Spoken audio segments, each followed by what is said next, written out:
This program is sponsored by Thrill City, Hyderabad. నమస్తే, welcome to four sides TV up front news. నేను మీ సంపత్ కుమార్. ముందుగా బులెటిన్లో headlines చూద్దాం. November నుంచి భూముల ధరల సవరణ, వచ్చే నెలలో అమల్లోకి కొత్త రెవెన్యూ చట్టం.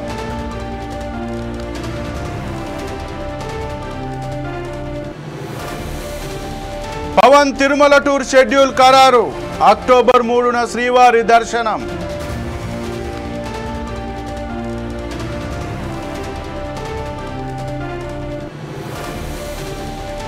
రేపు హైదరాబాద్ కు కేంద్ర మంత్రి జేపీ నడ్డా, రాష్ట్ర బీజేపీ నేతలతో భేటీ.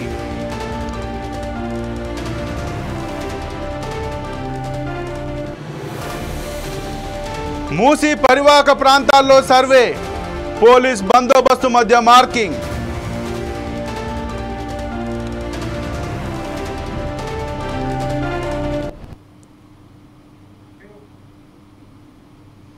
తెలంగాణలో నవంబర్ నుంచి భూముల కొత్త మార్కెట్ విలువ అమల్లోకి రానుంది.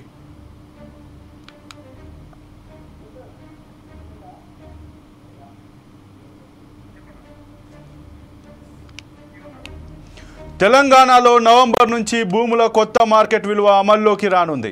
రాష్ట్ర వ్యాప్తంగా ఉన్న భూముల బహిరంగ ధరలను అధ్యయనం చేసిన స్టాంపులు రిజిస్ట్రేషన్ల శాఖ మార్కెట్ విలువను సవరించే ప్రక్రియను దాదాపు పూర్తి చేసింది. రెవెన్యూ శాఖ మంత్రి పొంగులేటి శ్రీనివాసరెడ్డికి త్వరలోనే నివేదిక అందించనుంది. అనంతరం కొత్త మార్కెట్ విలువను ప్రభుత్వం అమల్లోకి తీసుకురానుంది. ప్రస్తుతానికి రాష్ట్రంలో అమలవుతున్న ధరలు దాదాపు కొనసాగే అవకాశాలున్నట్లు తెలుస్తోంది. హైదరాబాద్, రంగారెడ్డి, మేడ్చల్, మల్కాజ్గిరి జిల్లాలో మార్కెట్ విలువ కంటే బహిరంగ ధరలు అధికంగా ఉన్న చోట్ల కొంతమేర పెంపుదల ఉండే అవకాశాలున్నాయని అంచనా వేస్తున్నారు. ఖమ్మం, ఆదిలాబాద్ తదితర జిల్లాల్లో బహిరంగ ధరల కన్నా మార్కెట్ విలువ ఎక్కువగా ఉన్నట్లు గుర్తించారు. దీని ప్రకారం ఈ జిల్లాల్లో కొంతమేరకు ధరలు తగ్గించే అవకాశాలు ఉన్నాయి.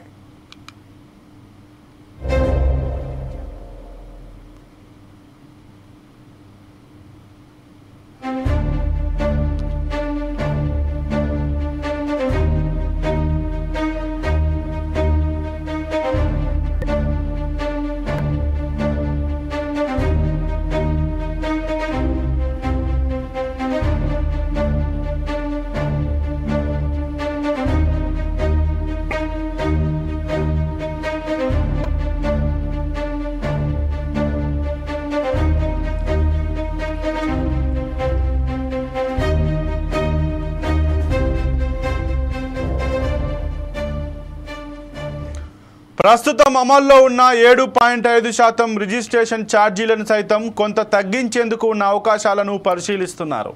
కొత్త రెవెన్యూ చట్టం 2024ను అమల్లోకి తెచ్చేందుకు ప్రభుత్వం కీలక చర్యలు చేపట్టింది. దీనికి సంబంధించి ధరణి కమిటీ సభ్యులు సునీల్ కుమార్, కోదండారెడ్డి తదితరులతో రెవెన్యూ శాఖ ముఖ్య కార్యదర్శి నవీన్ మిత్తల్ భేటీ అయ్యారు. ధరణి కమిటీ నివేదిక మేరకు కొత్త చట్టంలో అనేక అంశాలను జోడించిన ప్రభుత్వం ధరణి పోర్టల్లోనూ మార్పు చేర్పులకు చర్యలు చేపట్టింది. గత నెలలో ఆర్ఓఆర్ చట్టంపై సలహాలు, సూచనలు తీసుకున్న రెవెన్యూ శాఖ వాటిని క్రోడీకరించి కొత్త చట్టంలో చేరేందుకు ఏర్పాట్లు చేసింది.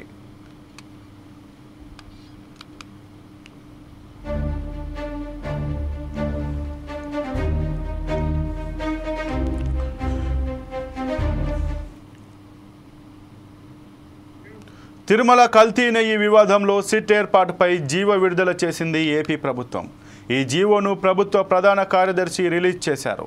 9 మంది సభ్యులతో సిట్ ఏర్పాటు చేసింది సర్కార్. సిట్ చీఫ్గా సర్వశ్రేష్ఠ త్రిపాఠిని నియమించింది. సత్యనారాయణ, గోపీనాథ్, వెంకట్రావు, సీతారామరాజు, ఉమామహేశ్వర్, హర్షవర్ధన్ రాజులను సభ్యులుగా నియమించింది చంద్రబాబు సర్కార్. అలాగే సిట్కు సహకరించాలని హోంశాఖ, దేవాదాయ శాఖ, టీటీడీ ఈవోకు ఆదేశాలు జారీ చేసింది ప్రభుత్వం. తిరుమల లడ్డు ప్రసాదం తయారీలో కల్తీ నెయ్యి వాడారనే అంశం తీవ్ర దుమారం రేపుతోంది. దీన్ని సీరియస్గా తీసుకున్న చంద్రబాబు సర్కార్ ఈ వ్యవహారంపై విచారణకు ప్రత్యేక దర్యాప్తు బృందాన్ని ఏర్పాటు చేసింది. 9 మంది సభ్యులతో సిట్ను నియమించింది. ఈ విచారణ పూర్తి స్థాయిలో పారదర్శకంగా ఉండేలా దీనికి సంబంధించి ఏ శాఖ నుంచైనా ఎలాంటి సమాచారమైనా రాబట్టుకునే స్వేచ్ఛను సిట్కు ఇచ్చింది ప్రభుత్వం. ఈ మేరకు ఉత్తర్వులు జారీ చేసింది.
గుంటూరు ఐజీగా ఉన్న సర్వశ్రేష్ఠ త్రిపాఠి ఆధ్వర్యంలో 9 మంది సభ్యుల బృందం పనిచేస్తోంది. ID, DIG, SP, additional SP, 2 డిఎస్పీలు, 3 సిఐలతో కూడిన బృందాన్ని ఏర్పాటు చేస్తూ ప్రభుత్వ ప్రధాన కార్యదర్శి ఉత్తర్వులు ఇచ్చారు. సర్వశ్రేష్ఠ త్రిపాఠి గుంటూరు ఐజీగా ఉన్నారు. Gopinath Shetty DIG, Harshavardhan Rao SP, Venkatrao additional SP, Sitaramaraju DSP, Satyanarayana, Umamaheswararao, Suryanarayana సిఐలుగా ఉన్నారు. ఎంత త్వరగా వీలైతే అంత త్వరగా విచారణ పూర్తి ప్రభుత్వానికి నివేదిక ఇవ్వాలని చెప్పారు. ఈ క్షణం నుంచే సిట్ పనిచేయడం స్టార్ట్ అవుతోంది. కల్తీ నెయ్యి వ్యవహారంపై పూర్తి విచారణ చేపట్టనున్నారు.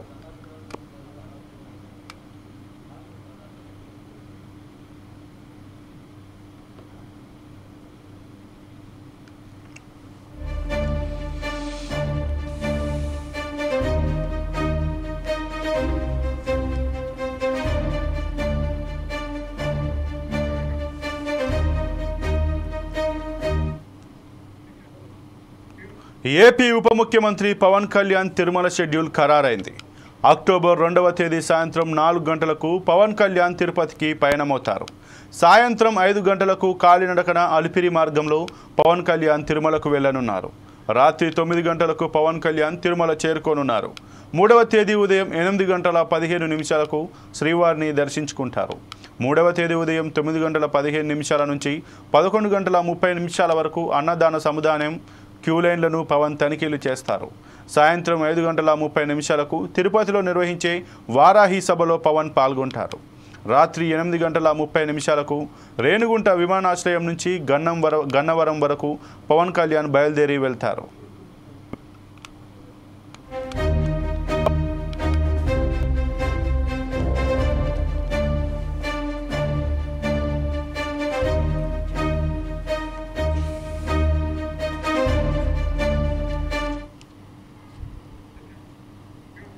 బీజేపీ జాతీయ అధ్యక్షుడు జేపీ నడ్డా తెలంగాణలో పర్యటించనున్నారు. రేపు హైదరాబాద్కు వస్తున్నారని పార్టీ వర్గాలు తెలిపాయి. సికింద్రాబాద్లో మహంకాళి అమ్మవారిని నడ్డా దర్శించుకోనున్నారు. తర్వాత ఎంపీలు, ఎమ్మెల్యేలతో పాటు పోటీ చేసిన ఎమ్మెల్యే, ఎంపీ అభ్యర్థులతో భేటీ అవుతారు. రాష్ట్రంలో రాజకీయ పరిస్థితులు, పార్టీ బలోపేతంపై నేతలతో చర్చించనున్నారు. దేశవ్యాప్తంగా బీజేపీ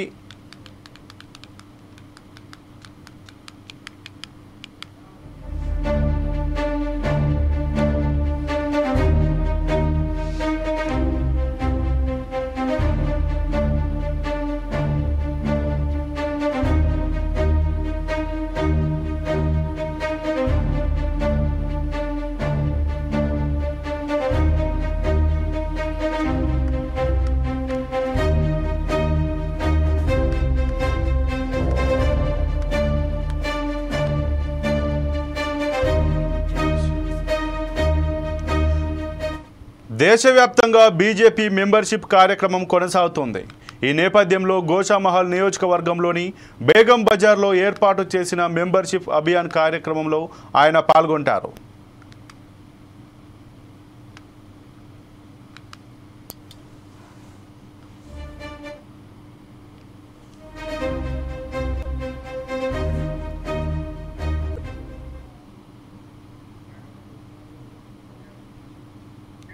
హైదరాబాద్లో మూసీ రివర్ బెడ్ సర్వే పనులు ముమ్మరంగా సాగుతున్నాయి. బహదూర్పుర తహసీల్దార్ చంద్రశేఖర్ గౌడ్ ఆధ్వర్యంలో 5 బృందాలు ఏర్పడి అధికారులు వివరాలు సేకరిస్తున్నారు. కిషన్ బాగ్, అసద్ బాబానగర్, నంది ముసలైగూడ ప్రాంతాల్లో దాదాపు 386 ఇండ్ల వివరాలు సేకరించి మార్కింగ్ చేశారు. ఈ సర్వేలో ఎలాంటి అవాంఛనీయ ఘటనలు చోటు చేసుకోకుండా బహదూర్పుర పోలీసులు భారీ భద్రతా ఏర్పాట్లు చేశారు.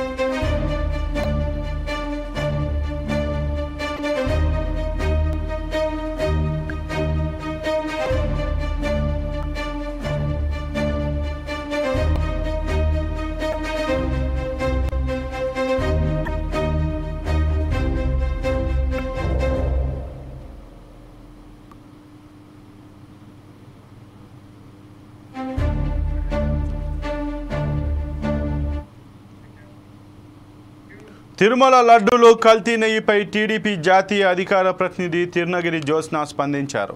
ప్రజెంటేషన్ ద్వారా జరిగిన అవినీతి వివరాలను వెల్లడించారు. అవినీతి కాంక్షతోనే తిరుమల లడ్డూని అపవిత్రం చేసేందుకు కుట్ర జరిగిందని ఆమె ఆరోపించారు. గత 5 ఏళ్లలో జగన్ గ్యాంగ్ చేసిన అక్రమాలను ఆధారాలతో సహా వెల్లడిస్తున్నట్లు ఆమె తెలిపారు.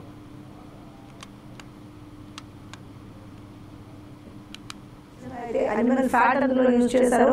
వాటన్నిటికి సంబంధించి కొన్ని విస్తుపోయేటువంటి నిజాలు మీ ముందర ఇవాళ రోజున ఉంచాల్సినటువంటి అవసరం ఉందని ఈ పర్టిక్యులర్ వీడియో చేయడం జరుగుతుంది.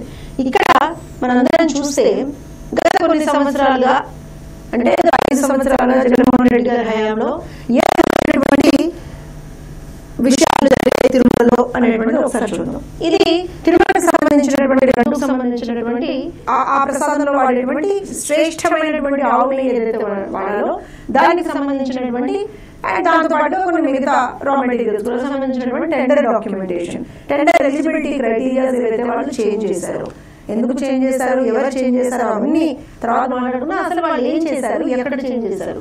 ఇది 2019 డిసెంబర్ 12వ తేదీన టీటీడీ బోర్డు ఒక రెజల్యూషన్ పాస్ చేసింది. ఏంటంటే ఇవి బేసిక్ కండిషన్స్, వీటితో పాటుగా వీటి వల్ల చాలా మంది టెండర్ లో పార్టిసిపేట్ చేయట్లేదు, అందుకని కొన్ని టెండర్ మోడిఫికేషన్స్ మేము సజెస్ట్ చేస్తాము అని చెప్పి దానికి సంబంధించి ఒక ఎక్స్పర్ట్ కమిటీని కూడా వాళ్ళు ఆ రోజు వేయడం జరిగింది. ఆ ఎక్స్పర్ట్ కమిటీ కొన్ని recommendations, expert committee TTD board ఇవన్నీ కలిపి కొన్ని రికమెండేషన్స్ తీసుకొచ్చారు.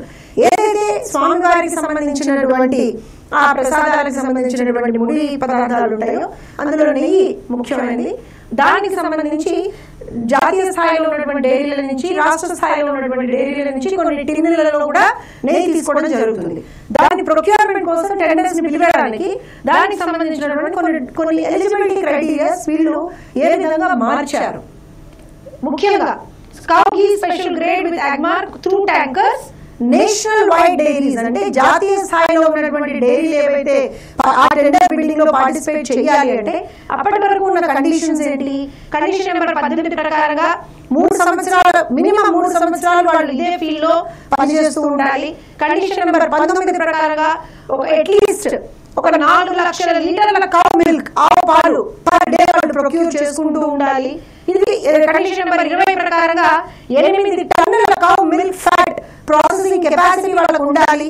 ఈ 3 కండిషన్స్ లో కూడా వాళ్ళు రికమెండేషన్స్ పెట్టి కుదించేశారు. మొదటి కండిషన్ 3 సంవత్సరాల నుంచి సంవత్సరానికి, మిగతా 2 కండిషన్స్ అంటే 4 లక్షల లీటర్ల పాలు, 8 టన్నుల cow milk fat processing capacity, వీటన్నిటిని 2 కండిషన్స్ ని కంప్లీట్. యునెస్కో గుర్తింపు పొందిన రామప్ప ఆలయ ఆనవాళ్లకు ఓపెన్ కాస్ట్ బొగ్గు గనులతో ముప్పు వాటిల్లే ప్రమాదం ఉందని బీఆర్ఎస్ ఎమ్మెల్సీ తక్కెళ్లపల్లి రవీంద్రరావు అన్నారు. కాంగ్రెస్ ప్రభుత్వం మైన్ల ప్రతిపాదన విరమించుకోకపోతే పెద్ద ఎత్తున ఉద్యమిస్తామని ఆయన హెచ్చరించారు. యునెస్కోతో గుర్తింపు పొందిన రామప్ప దేవాలయానికి జరగబోయే పెనుముప్పు గురించి మాట్లాడారు. దాంట్లో భాగంగానే యావత్ తెలంగాణలోనే ఉమ్మడి వరంగల్ జిల్లా అనేక చారిత్రక ఆనవాళ్ళకి టూరిజానికి అత్యంత అనుకూలమైనటువంటి ఒక జిల్లా. భద్రకాళి దేవస్థానం కానీ, వెయ్యి స్తంభాల గుడి కానీ, కాకతీయుల కోట కానీ, కళాతోరణం, తర్వాత పోతే సమ్మక్క సారక్క జాతర, 2 ఏళ్లకోసారి జరిగే జాతరకి దాదాపు 1.5 నుంచి 2 కోట్ల మంది ప్రజలు హాజరవుతే ప్రతి రోజు కూడా కొన్ని వేల మంది సమ్మక్క జాతరకు వస్తుంటారు. వచ్చిన ప్రతి యాత్రికుడు భక్తుడు తప్పనిసరిగా రామప్ప దేవాలయాన్ని కూడా సందర్శించుకుంటారు. వేల మంది, లక్షల మంది, కోట్ల మంది వివిధ ప్రాంతాల నుంచి, వివిధ రాష్ట్రాల నుంచి ఈ యొక్క దేవాలయాన్ని సందర్శించి ఒక చారిత్రక గొప్ప ఆనవాలుగా దక్షిణ భారతదేశంలో ఉన్న 800 సంవత్సరాల క్రితం నిర్మించిన అద్భుతమైనటువంటి కట్టడంగా అనేకమైన అద్భుతమైన శిల్పాలతో నాడు కాకతీయులు నిర్మించిన ఆ గుడిని చూసి అందరూ అభివృద్ధి చెందుతారు.